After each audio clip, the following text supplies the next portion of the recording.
How to forward a Squarespace domain.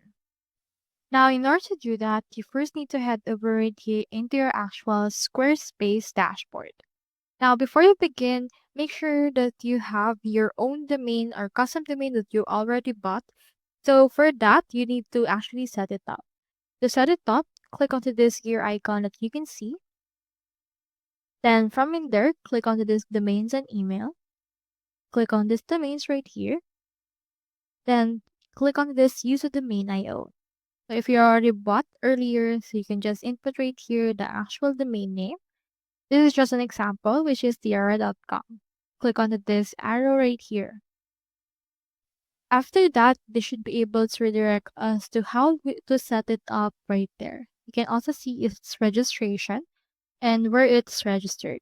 You can choose transferring domain, or you can also use in here connecting a domain. So let's choose in here this.